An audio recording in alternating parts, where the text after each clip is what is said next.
सो hi everyone, आज हम लोग स्टार्ट करने वाले हैं आपका चैप्टर प्रोविजन एंड रिजर्व्स।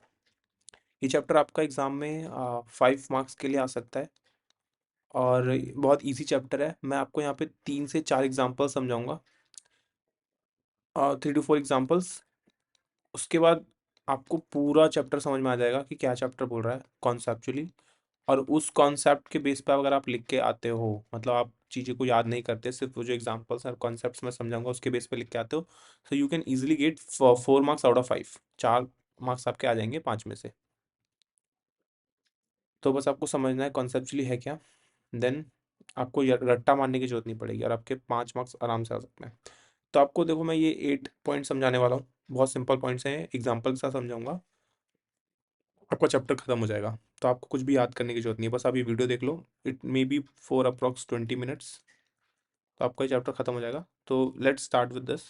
सबसे पहले क्या बोल रहा है आपका प्रोविजन कॉन्सेप्ट्स एंड एग्जांपल। तो हम यहाँ दो चीज़ें पढ़ने वाले हैं इस चैप्टर में, एक होता है प्रोविजन, एक होता है रिजर्व। ठीक है, एक एक करके समझेंगे क्या होता है। एक बोलता है चार्ज अगेंस्ट प्रॉफिट, एक बोलता है अप्रोप्रिएशन ऑफ प्रॉफिट। मतलब समझ नहीं आया हमें, समझाऊंगा मैं आपको, बिल्कुल समझाऊंगा एग्जांपल के साथ। बस अभी ये देख लो, एक होता है प्रोविजन, एक होता है रिजर्व। हम दोनों चीज़ें पढ़ने वाले हैं। सबसे पहले हम लोग स्टार्ट करेंगे विद प्रोविजन। तो मैं सबसे पहले आपको प्रोविजन का पूरा बताता हूँ एग्जांपल के साथ, क्या होता क्या है प्रोविजन। तो first we are going with provision.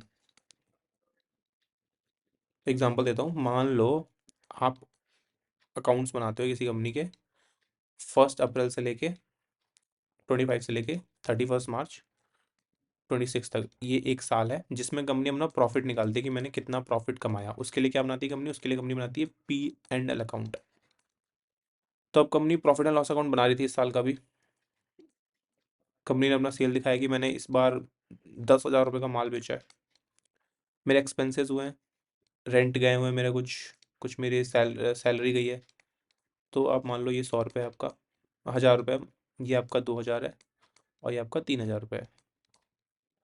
तो टोटल इज 6,000 रुपीज़ का वो खर्चा हो गया। और आपकी रेवेन्यू कितने की है, 10,000 रुपीज़ का आपने बेचा है, इतना आपकी जेब से गया है।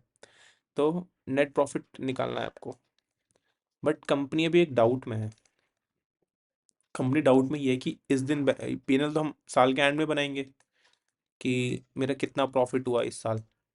अब यहाँ बनाते ना, यहाँ पे एक इलेक्ट्रिसिटी का खर्चा था जिसका बिल अभी आया नहीं था कंपनी के पास, क्योंकि इलेक्ट्रिसिटी बिल यूजली आपका आता है नेक्स्ट मंथ में, मान लो आपका 7 अप्रैल के आसपास या फिर लेटर ऑन। तो 31 मार्च को नहीं था। अब इस दिन ये प्रॉफिट एंड लॉस अकाउंट बना रहे थे अपना, तो अब इस दिन करे क्या, इनके पास तो बिल है ही नहीं, इन्हें पता ही नहीं कि इनका कितना खर्चा हुआ है। तो यहाँ खर्चा एक्यूरेट डालेंगे तो प्रॉफिट उनका एक्यूरेट आएगा, बट उनको पता ही नहीं है। सो कंपनी क्या करती है कि पास्ट बेसिस पे, कि पिछले सालों में हमारा कितना बिल था, कितनी हमने यूनिट्स कंज्यूम करी होंगी इलेक्ट्रिसिटी की, उसके बेस पे ना एक वो बना देते हैं ये लोग, प्रोविजन। प्रोविजन क्या है, कुछ नहीं है, बस यहाँ पे एक्चुअल में जो हमारा बिल आया, जो वेंडर है या जो पेमेंट है हम वो नहीं कर रहे हैं, सिर्फ एक यहाँ पे अमाउंट डाल दे रहे हैं। क्या, जैसे अब अगर आपका बिल आ भी जाता है तो आप क्या करते हैं, electricity bill, expense bill, account debit.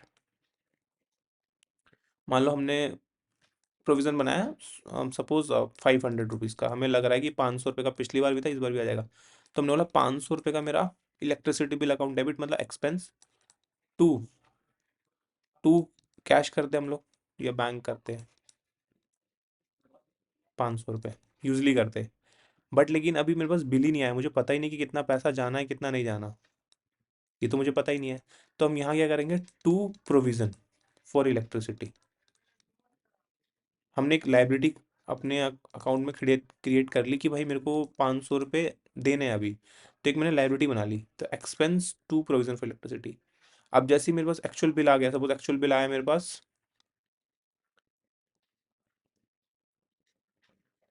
Provision for electricity to expense, next month में जाके हम इसको रिवर्स कर देंगे। 500 रुपये, 500 रुपये, मतलब अगले महीने में, मतलब यहाँ पे जाके ना 1 अप्रैल को ये एंट्री रिवर्स कर देंगे। और हमने एंट्री डाली थी एक्सपेंस टू प्रोविजन, ये रिवर्स कर दी। और जैसे ही बिल आएगा हमारे पास, तो मुझे पता है बिल आ गया, तो मैं डालूंगा इलेक्ट्रिसिटी एक्सपेंस टू बैंक। तो मान लो बिल आया आपका 600 रुपये का एक्चुअल में, तो आप अगले साल यहाँ पर जाके 7 अप्रैल को ये एंट्री डाल दोगे, दिस इज ऑन 7 अप्रैल। ये आपकी डलेगी 1 अप्रैल को, और ये डलेगी मेरी ऑन व्हाट, 31 मार्च को। तो मैंने 31 मार्च को अपना एक इलेक्ट्रिसिटी का एक्सपेंस डाल लिया बुक्स के अंदर, कितना, 500 रुपये, और नेट प्रॉफिट निकाल लिया, मतलब net profit is my 3,500 rupees. समझ रहे हो आप? तो मेरे को उस दिन पता ही नहीं था कितने का बिल है, तो मैं एक एंट्री डाल देता हूँ, expense to bill to provision for electricity, 500 रुपये। नेक्स्ट मंथ में जाके उसको रिवर्स कर देता हूँ यहाँ पर, जो कि रिवर्स हो गई। और फिर हम एक्चुअल जब बिल आता है तो मैं बिल बुक कर लेता हूँ इलेक्ट्रिसिटी टू बैंक अगले साल में, मतलब अगले महीने में बेसिकली। तो मेरे को खर्चा चाहिए था, मेरी बुक्स में खर्चा आ गया, नेक्स्ट मंथ वो रिवर्स भी हो गया। तो मैं इसका और इसको देखूँ तो नेट इम्पैक्ट जीरो हो गया मेरा, और एक्चुअल में बिल आया तो मेरा बुक हो गया। As simple as that. तो प्रोविजंस बनाते हैं, हमें लग रहा है कि हमारा कोई एक्सपेंसेस है, या फिर हमें लग रहा है कोई फ्यूचर में अभी कंटेंजेंसीज है जिसका मुझे भी अनुमान नहीं है, तो हम एक अमाउंट बुक कर लेते हैं कि भाई अभी मेरे को इतना लग रहा है कि इतना मेरा खर्चा हो सकता है, तो हम वो बुक कर लेते हैं। So I hope it's clear. So this is a concept of provision. तो आपको यही समझ के चलना है प्रोविजन ऐसे काम करता है। आपके प्रैक्टिकल क्वेश्चन तो नहीं आएगा, थियोरेटिकली पूछ सकते हैं व्हाट इज प्रोविजन, तो आप बोल सकते हो हमने प्रॉफिट में से, मतलब प्रॉफिट एंड लॉस अकाउंट में से हमने प्रॉफिट में से 500 रुपये निकाल लिए एक तरह से, सेट असाइड आफ्टर प्रॉफिट्स। ठीक है। It is charge against profit, मतलब प्रॉफिट के अगेंस्ट हमने चार्ज किया, मतलब पी एंड एल अकाउंट में जो भी हम चार्ज करते हैं दैट इज अगेंस्ट प्रॉफिट, मतलब प्रॉफिट में से मैंने हिस्सा निकाल लिया। ये और एग्जांपल्स क्या हो सकते हैं मेरे, provision for doubtful debt, provision for depreciation, आपको याद होगा प्रोविजन फॉर डेप्रिशिएशन भी जो बनाते हो पी एंड एल अकाउंट का ही पार्ट होता है। ठीक है। प्रोविजन फॉर टैक्सेस होते हैं, प्रोविजन फॉर रिपेयर्स होते हैं। तो अब मैं बताता हूँ इनके यूज़ कैसे। प्रोविजन फॉर डाउटफुल डेब्ट्स है, आपको लग रहा है कि भाई मेरे को लगता है कि आने वाले साल में मेरे जो डेटर है मेरे को पैसे नहीं देगा, तो हम अभी से एक लॉस बुक करके चल लेते हैं एक्सपेंस, ताकि मेरा प्रॉफिट थोड़ा कम हो जाए, और मैं अपना प्रॉफिट में से एक हिस्सा क्रिएट कर लूँ। ऐसा क्यों करते हैं, मैं एक वो भी एग्जांपल देता हूँ। मान लो आपका पी एंड एल अकाउंट है, ठीक है, सेल थी मेरी 100 रुपीज़ की, एक्सपेंसेस है मान लो मेरे 60 रुपीज़ के, 40 रुपीज़ का मेरा प्रॉफिट है।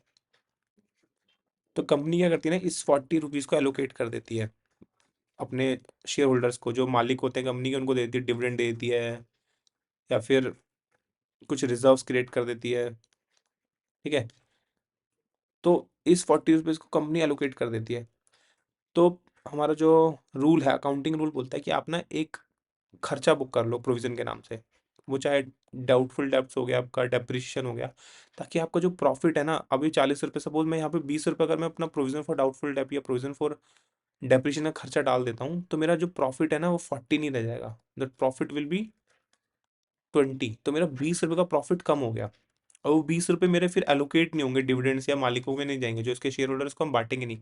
तो अल्टीमेटली मेरा 20 रुपये कंपनी के पास ही रह गया, मैंने बस एक एक एंट्री डाली तो, और उससे मेरा क्या होता है, एक प्रॉफिट में हिस्सा बचा रहा हूँ, ताकि उसको मैं फ्यूचर में यूज़ कर सकूँ।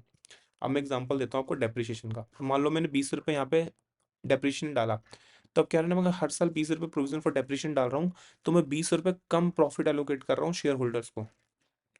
अब धीरे धीरे क्या होगा, 20 रुपये मैंने सेकंड ईयर बचाए, थर्ड ईयर बचाए, फोर्थ ईयर बचाए, तो अल्टीमेटली मेरे पास क्या होगा, एक 5 साल के अंदर मेरे पास 100 रुपये आ जाएंगे। वो प्रॉफिट होगा जो मैंने बांटा नहीं, मैं जो बांट देता, अगर मैं वो एंट्री नहीं डालता है मैं ये प्रोविजन फॉर डेप्रिसिएशन की, तो मेरा प्रॉफिट बढ़ जाता होगा। तो 100 रुपये मैंने कंपनी में बचा लिए। अब उस 100 रुपये से आप एक नई असेट खरीद सकते हो 5 साल बाद। तो इसलिए हम बनाते हैं प्रोविजन फॉर डेप्रिसिएशन।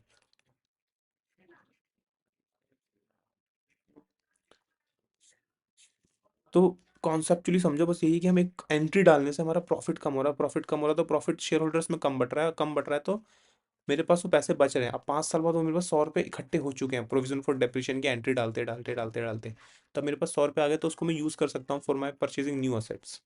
तो प्रोविजंस का बेसिकली ये यूज़ होता है। अब एक तो हमने यूज़ देखा भी कि हमने, मुझे पता नहीं है कि एस्टिमेटेड कितना खर्चा होना है, तो मैंने एंट्री डाल दी।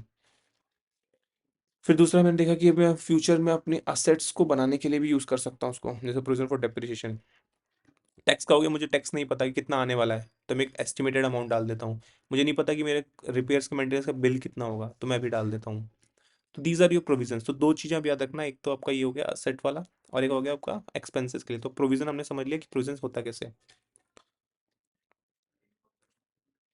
अब आते हैं, ये बस प्रोविजन में आपका यही था, दो चीज़ें। अब आते हैं हम रिजर्व्स पे। रिजर्व्स क्या होती है मेरी। तो रिजर्व्स क्या होती हैं, जब आपका प्रॉफिट, मान लो आप पीएनएल अकाउंट बना रहे हो, सेम अकाउंट से समझा रहा हूँ आपका। 1000 रुपीज़ की सेल थी, एक्सपेंसेस आपके सारे मिला के थे मान लो 600 रुपीज़ के, और आपका प्रॉफिट था 400 रुपीज़ का। अब इसको हम एक और अकाउंट बनाएंगे, P&L एप्रोप्रिएशन अकाउंट। देखो इसमें क्या होता है, यहाँ पे P&L अकाउंट में हम निकालते हैं कि कंपनी ने कितना पैसा कमाया, तो हमने बोला 400 रुपये कमाया। अब P&L एप्रोप्रिएशन होता है जहाँ पे हम इस 400 रुपये को एलोकेट करते हैं कि कैसे कैसे बांटना है, क्या क्या करना है।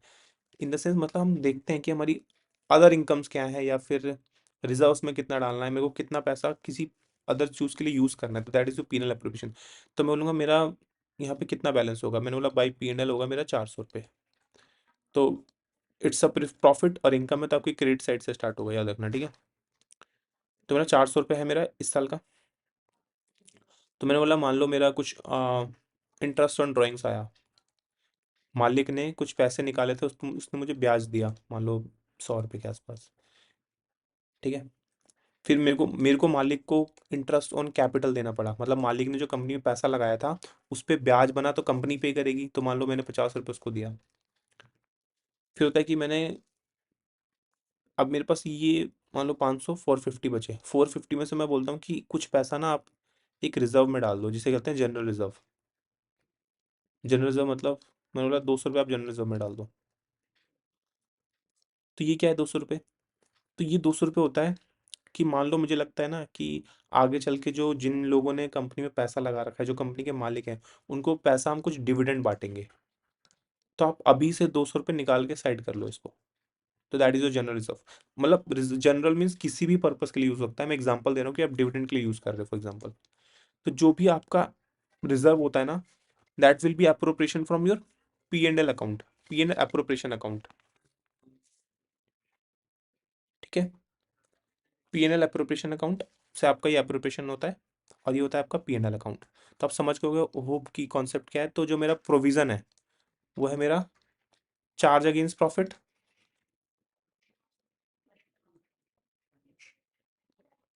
और जो मेरा रिजर्व है वो है एप्रोप्रिएशन ऑफ प्रॉफिट।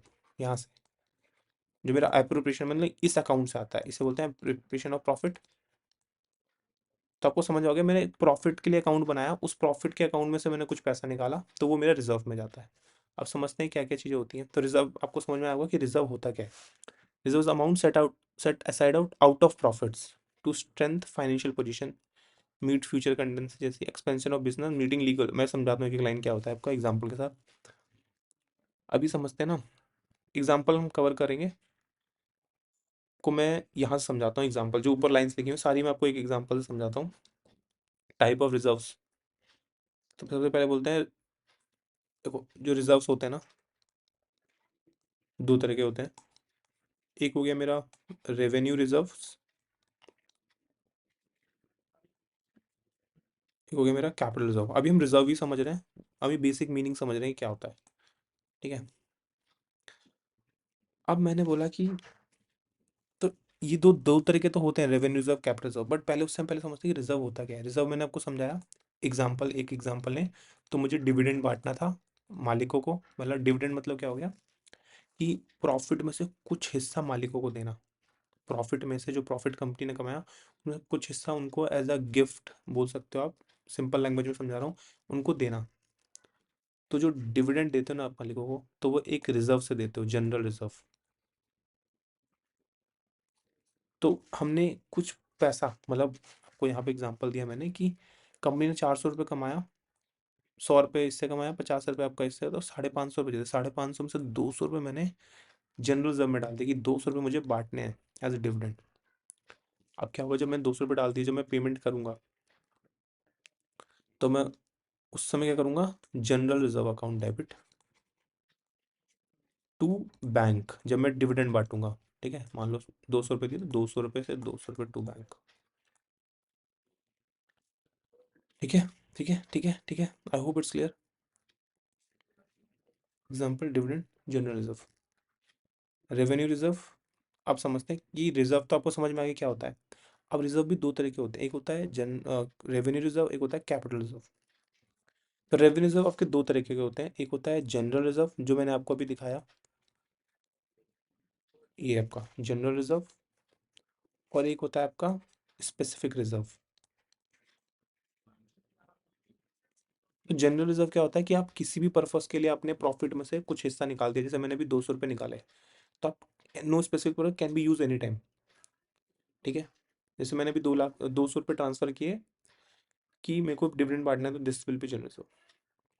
फिर आता है मेरा एक स्पेसिफिक रिजर्व। स्पेसिफिक मतलब मैंने कुछ हिस्सा निकाला, मतलब आप ये जो आपका P N L appropriation account है, मैं एक और बनाता हूँ, आपका P and L appropriation account. ठीक है, तो आपका मैंने बोला यहाँ पे आपका प्रॉफिट आया कितना रुपये, मान लो 1000 from P and L account, जो अपने पी एंड एल अकाउंट था। अब चलो मैं ये एग्जांपल लेता हूँ, मैं प्रॉफिट आया मेरा 400 रुपये, नॉट 1000।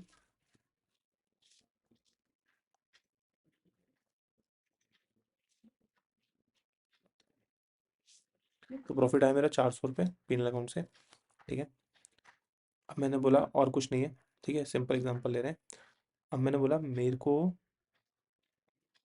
कुछ स्पेसिफिक रिजर्व क्रिएट करने हैं, जैसे मैंने बोला यहाँ पे डिबेंचर रिडम्पशन रिजर्व। तो डिबेंचर रिडम्पशन रिजर्व क्या होता है, तो मैं यहाँ पे एक एंट्री डालूंगा कि मेरे को DRR में 100 रुपये डालने हैं इस साल। ठीक है, 300 रुपये जो बचेगा वो अब आपका मालिकों के लिए पैसा है, रिमेनिंग जिसे हम बोलते हैं क्लोजिंग। ठीक है, 300 रुपये बचा मेरा। तो मतलब ये 100 रुपये मैंने क्या किया, एक स्पेसिफिक रिजर्व में डाला। ये DRR होता क्या है देखो, अब क्या होता है ना, कंपनी ये 100 रुपये क्रिएट कर रही है कि भाई मेरे को लग रहा है कि ये जो पैसा है, मैंने मान लो एग्जांपल देता हूँ, लोन लिया हुआ है। ठीक है, एक लोन है, डिबेंचर आप समझोगे नहीं, मैं लोन के एग्जांपल से आपको समझाता हूँ तो क्लियर होगा। एक लोन लिया है कंपनी ने, 100, मान लो 1000 रुपीज़ का, उसको कंपनी को 10 साल में वो लोन वापस करना है। ठीक है, तो हमारा लॉ, जो गवर्नमेंट है, लॉ बोलता है कि आप ना क्या करो, हर साल 10 साल में आपको 1000 रुपये दें, तो हर साल ना आप 100 रुपये निकाल के साइड कर लो। आप पहले साल में 100 रुपये, सेकेंड ईयर में 100 रुपये, आप निकालते जाओगे ना, 10 साल में आपके 1000 रुपये हो जाएंगे। और आप जब फिर आपको 10 साल बाद जब वापस करने होंगे, तो आपके पास 1000 रुपये अकाउंट में पड़े होंगे, आप इजिली दे दोगे। तो ये कॉन्सेप्ट है बेसिकली। तो इसीलिए आप क्या करते हैं ना, हर साल प्रॉफिट में से प्रॉफिट को डेबिट करते हैं, account debit to to DRR, मतलब हर साल मैं 100 रुपये डालता जाऊंगा इसमें। अब इससे क्या हो रहा है, जब मैं 100 रुपये डाल रहा हूँ ना, तो मेरा प्रॉफिट बटना था 400, बट 100 रुपये डालने की वजह से मेरा सिर्फ 300 रुपये प्रॉफिट गया मालिकों के पास। तो 100 रुपये मेरा प्रॉफिट हर साल निकल के साइड होते जा रहा है एक एंट्री के थ्रू। अब लास्ट में जाके मेरे पास 1000 रुपये हो जाएंगे, तो मैं इजीली किसको, बैंक वालों को लोन वापस कर सकता हूँ। समझ रहे हो आप? तो this is what debenture redemption reserve, तो एक स्पेसिफिक पर्पस के लिए हो गया। अब ये डिबेंचर रिडम्पशन रिजर्व ना, मैं सिर्फ सिर्फ डिबेंचर के मतलब लोन वापस करने के लिए ही यूज कर सकता हूँ। ऐसा नहीं कि मैंने लोन के लिए यूज किया, मैं एक नई असेट खरीद के लिया है, नहीं, सिर्फ लोन वापस करने के लिए वो, इसका नाम है इसलिए स्पेसिफिक रिजर्व। और जनरल मतलब मैं किसी भी चीज़ के लिए यूज़ कर सकता हूँ, चाहे मैं डिविडेंड दे दूँ, चाहे बोनस दे दूँ, कुछ भी दे दूँ। तो there is no specific purpose. But यहाँ क्या है कि अगर मैंने डिबेंचर रिडम्पशन रिजर्व के लिए क्रिएट किया, इसको आप लोन समझ के चलना। अभी आगे वाले चैप्टर्स आपको क्लियर हो जाएगा, अभी आप लोन समझ के चलना। तो लोन लिया है, वो लोन के लिए ही पेमेंट वापस होगी।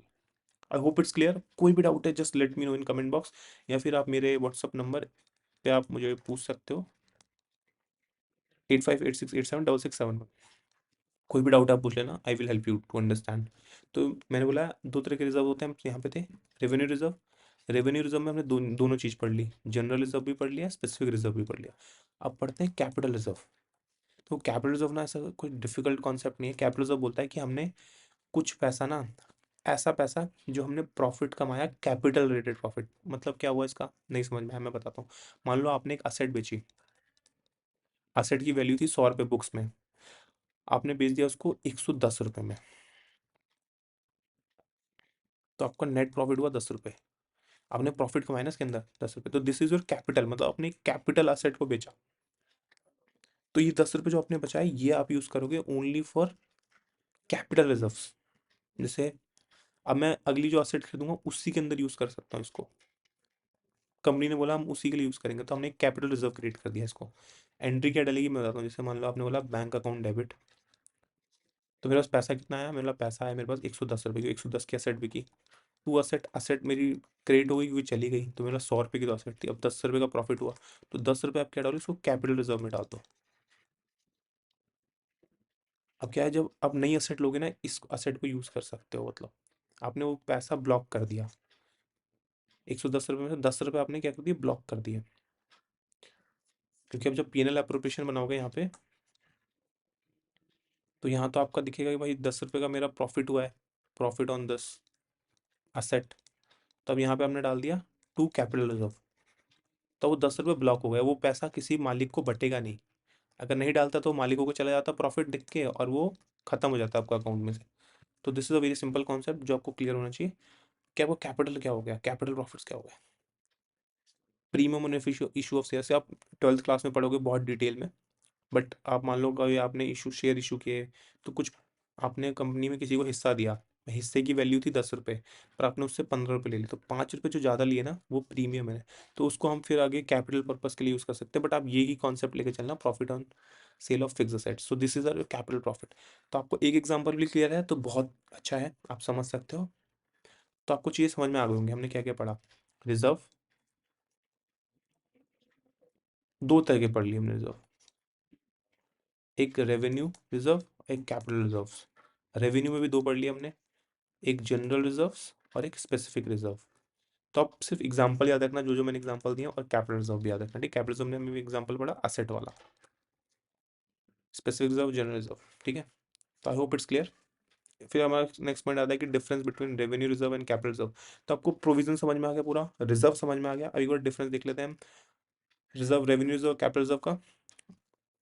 ये हमने ये भी पढ़ा, revenue reserve and capital reserve. उसके बाद हम डिफरेंस पढ़ लेंगे प्रोविजंस एंड रिजर्व्स का। देखो ये रिजर्व दिखाता हूँ, ये डिफरेंस होते हैं आपके। क्या मतलब आपको याद करने की जरूरत नहीं है, हिंदी में आपको समझ में आएगी कि रेवेन्यू क्या हुआ, out of business for revenue profits. मतलब हमने देखा ना, अभी पीएनएल अप्रोप्रिएशन अकाउंट से बनाया मैंने, पर ये किससे बनाया मैंने, एसेट जो बेची उससे जो मेरे को प्रॉफिट आया।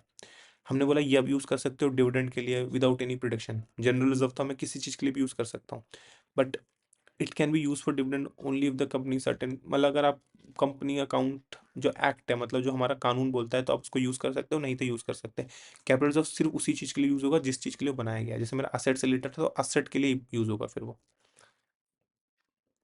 इसमें बोल रहा है कि हम से हमारी फाइनेंशियल पोजीशन अच्छी होती है, कि आप पैसा निकाल रहे हो, फ्यूचर में कोई कंटेंजेंसीज आने वाली है, लाइबिलिटीज आने वाली है, तो उसके लिए आप प्रिपेयर्ड हो, मतलब फ्यूचर में आपको कोई एसेट खरीदना है। तो अब यहाँ पे हम क्रिएट करते हैं सेम, सिमिलर ये कि कैपिटल लॉसेस के लिए बचाने के लिए, मतलब कि सिंपल असेट फ्यूचर में खरीदने के लिए ही हम यूज कर रहे हैं। तो आप अपनी लैंग्वेज में लिख सकते हो, there is no big difference, कोई मार्क्स आपकी कटिंग नहीं होगी। अब लास्ट में हम पढ़ते हैं रिजर्व, सीक्रेट रिजर्व। तीन चीजें पढ़ ली हमने, दो चीजें पढ़ ली हम, प्रोविजन, रिजर्व, अब पढ़ रहे हैं सीक्रेट रिजर्व। सीक्रेट रिजर्व भी बोलो तो इसी का हिस्सा हो गया आपका। सीक्रेट रिजर्व हमने पढ़ा, revenue reserve, capital reserve, secret reserve. और इससे पहले हमने पढ़ा प्रोविजन। तो हमने जो चैप्टर किया ना, इस चैप्टर में हमने ये देखो समरी है, ये रिजर्व्स पढ़े, ये प्रोविजंस पढ़े। रिजर्व प्रोविजन तो आपका सिंपल कॉन्सेप्ट था, डेप्रिशिएशन वाला एग्जांपल याद रखना। रिजर्व में दो तीन चीज हो गई, revenue reserve, capital reserve, secret reserve. Secret reserves क्या होते हैं कि कंपनी ना जानबूझ के एक्सेसिव खर्चे दिखा रही है, एक्सेसिव एक्सपेंसेस दिखा रही है, ताकि प्रॉफिट मेरा कम आए। एग्जांपल देता हूँ मैं आपको, मान लो ये कंपनी का प्रॉफिट एंड लॉस अकाउंट है, कंपनी की सेल करी कंपनी ने 1000, एक्सपेंसेस थे मान लो 600 रुपीज़ के। कंपनी को यहाँ पे मान लो इलेक्ट्रिसिटी बिल दिखाना था, या फिर कंपनी को मान लो यहाँ पे प्रोविजन फॉर डेप्रिशिएशन दिखाना था, मान लो, ठीक है, डेप्रिशिएशन अकाउंट बना रहे थे तो डेप्रिशिएशन दिखाना था। एक्चुअल में डेप्रिशिएशन होना चाहिए था 100 रुपये, पर कंपनी ने यहाँ पे दिखाया 400 रुपये का डेप्रिशिएशन दिखा दिया, मान लो। एक्सेसिव डिफरेंस, मतलब एक्सेस खर्चा दिखाया। तो मेरा नेट प्रॉफिट कितना हो गया, नेट प्रॉफिट हो गया 0। अभी मैं प्रॉफिट किसी को बांट पाऊंगा, मालिकों को, ये जो कंपनी के शेयर होल्डर्स उनको जा पाएगा, मैं नहीं दे पाऊंगा। तो मैंने कम एक ऐसा प्रोविजन बना लिया। तो let's take provision, let's take reserve. मैंने एक रिजर्व क्रिएट कर लिया पीनल अप्रोप्रिएशन अकाउंट में, ठीक है। पीएनएल अप्रोप्रिएशन अकाउंट में या पीएनएल में मैं एक्सेसिव अपना खर्चा ज़्यादा दिखा रहा हूँ, बस कॉन्सेप्ट समझो। मैं एक्सेसिव करके एक एक्सपेंस बुक कर रहा हूँ, या एक्सेसिव एक रिजर्व क्रिएट कर ले रहा हूँ। मान लो मैंने जनरल रिजर्व में पैसा डाल दिया, तो उससे क्या होगा, मेरा प्रॉफिट तो जीरो हो जाएगा, शेयर होल्डर्स को कुछ नहीं बटेगा, और ये 400 में मेरी कंपनी के पास बच गए। एक तरह से 400 का प्रॉफिट कहीं नहीं गया, जो जाना चाहिए था वो कहीं नहीं गया, तो कंपनी के पास बचे हुए, कंपनी इसको फ्यूचर में यूज कर सकती है कुछ अच्छे पर्पसेस के लिए, असेट परचेज करने के लिए, या फिर कुछ फ्यूचर में कोई लायबिलिटी आनी है उसके लिए यूज कर सकती है। तो इसके फायदा तो ये है कि हम फ्यूचर में प्रॉफिट बचा रहे हैं अल्टीमेटली, बट इसका लॉस भी है। लॉस क्या है? लॉस इसका ये है कि जो मेरे कंपनी के मालिक हैं उनको ट्रू पिक्चर नहीं मिल पा रही कि भाई मेरी कंपनी में चल क्या रहा है। हम दिखा रहे हैं 1,000 रुपए की सेल हुई और प्रॉफिट दिखा रहे हैं 0 रुपए का। तो मालिक को भाई डाउट होता है कंपनी में कि भाई मैं पैसा और लगाऊं कि नहीं लगाऊं, या पैसा निकाल लूं। समझ रहे हो आप? तो सीक्रेट रिजर्व्स अच्छे भी हैं बुरे भी हैं। Not shown in balance sheet, मतलब एक रिजर्व हमने कुछ बनाया ही नहीं, बस हमने क्या करा, एक एंट्री डाली जिससे हमने पूरा प्रॉफिट कम कर दिया। मान लो हमने एक्सेस डेप्रिसिएशन चार्ज कर लिया, अभी जो मैंने आपको बताया, एक्सेस प्रोविजन बना दिया। अब इससे क्या हुआ, जब मैं एक्सेस डेप्रिसिएशन प्रोविजन चार्ज कर रहा हूँ तो मेरा अल्टीमेटली प्रॉफिट जीरो हो जा रहा है, और मैं कोई रिजर्व ऐसा दिखा नहीं रहा कि मेरा रिजर्व बना है या कुछ ऐसा बैलेंस शीट में नहीं जा रहा है। समझ रहे हो आप? मैंने अब जो पीएनएल बनाया है यहाँ पे, अभी जो हमने पीएनएल बनाया था, 1,000 रुपए की मेरी जो सेल थी, अब यहाँ से मैंने एक डेप्रिसिएशन की एंट्री डाल दी 400 रुपए की। अब इससे क्या हुआ, मेरा प्रॉफिट जीरो हो गया। तो समझ रहे हो आप? कोई हमें कोई ऐसा रिजर्व, कोई रिजर्व जैसे रिजर्व है मेरा, रिजर्व हमने जैसे जनरल रिजर्व बनाया या फिर मैंने डिबेंचर रिडम्पशन रिजर्व बनाया, ऐसा कोई रिजर्व क्रिएट ही नहीं कर रहे हैं बुक में। सिर्फ हम खर्चे बढ़ा दे रहे हैं जिससे मेरा प्रॉफिट कम हो जा रहा है। अल्टीमेटली मेरा बच तो रहा है, प्रॉफिट बढ़ नहीं पा रहा जो मालिकों में बढ़ना चाहिए। बट इससे डिसएडवांटेज क्या है कि भाई एक तो आपकी ट्रू पिक्चर नहीं मिल रही बैलेंस शीट की। शेयर होल्डर्स जो है, मतलब जो मालिक हैं, शेयर होल्डर मतलब मालिक जिन्होंने शेयर होल्ड कर रहे हैं कंपनी के अंदर, उनको पता ही नहीं कि एक्चुअल प्रॉफिट कितना है, और आपकी मार्केट वैल्यू भी अफेक्ट हो सकती है। ठीक है, लास्ट पॉइंट देख लेते हैं। Difference between provision reserve simple है, charge against profit, appropriation of profit, आपको समझ में आ गया होगा। लायबिलिटी और लॉसेस हम बुक करते हैं पीएनएल में, ये हमारा क्या है कि हम अपनी स्ट्रेंथ बढ़ा रहे हैं फाइनेंशियल पोजीशन की। एप्रोप्रिएशन में जाके हमने जनरल रिजर्व में पैसा डाल दिया, इससे मेरे एक हिस्सा अलग जाके बैठ जा रहा है, जिससे कि मैं अपने फाइनेंशियल पोजीशन की स्ट्रेंथ बढ़ा रहा हूँ। Reduce profit, do not reduce profit, can not be distributed, can be distributed. Provision for depreciation हम बांट नहीं सकते, बट जनरल रिजर्व हम बांट सकते हैं। Debited to PNL, transfer to PNL appropriation account. तो पूरा चैप्टर आपका कवर हो गया है। एक बार आप देखना हो थ्योरी देख लेना, बट जरूर नहीं है। अगर आपको एक चीजें बस समझ में आ गई, ये चार्ट याद रखना आप। हमने चार्ट यहाँ पे देखा, ये चार्ट है, हमने ये पढ़ा है चैप्टर के अंदर। रिजर्व प्रोविजंस, प्रोविजन का एग्जांपल याद रखना, प्रोविजन फॉर डेप्रिसिएशन। रिजर्व में हमने तीन चीजें पढ़ी, रेवेन्यू रिजर्व। जनरल रिजर्व में हमने क्या पढ़ा, डिविडेंड वाला। स्पेशल रिजर्व में हमने पढ़ा डिविडेंचर रिडम्पशन रिजर्व्स। फिर हमने पढ़ा कैपिटल रिजर्व्स, एसेट वाला याद रखना एग्जांपल। और फिर हमने पढ़ा स्पेसिफिक रिजर्व, हमने एक्सेसिव डेप्रिसिएशन चार्ज कर दिया, खर्चा बढ़ा दिया। तो बस ये पांच चीजें आपके चैप्टर में, और कुछ भी नहीं है। ये याद रखो, एग्जाम में फोड़ के आओ, 5 में से 5 मार्क्स लेके आओ। आई होप इट्स क्लियर। समझ के पढ़ोगे तभी आगे बढ़ोगे, अदरवाइज आप जान ही रहो एआई का जमाना कैसा आ रहा है। इफ़ यू, जो आप चीज़ें याद कर रहे हो तो आप एआई के थ्रू 2 मिनट में आप प्रॉम्प्ट लिख दे के आप देख सकते हो कहीं पे भी, एनी टाइम। आप कंपनीज में भी जाओगे तो if you need to know anything, you can just give a prompt off for a second and you will get the answer. So वो डिफिकल्ट नहीं है, आपके कॉन्सेप्ट्स क्लियर होना बहुत इंपॉर्टेंट है। और कॉन्सेप्ट्स क्लियर तो आपके मार्क्स, एग्जाम एग्जाम में मार्क्स तो आ ही जाएंगे। तो ठीक है, गुड बाय।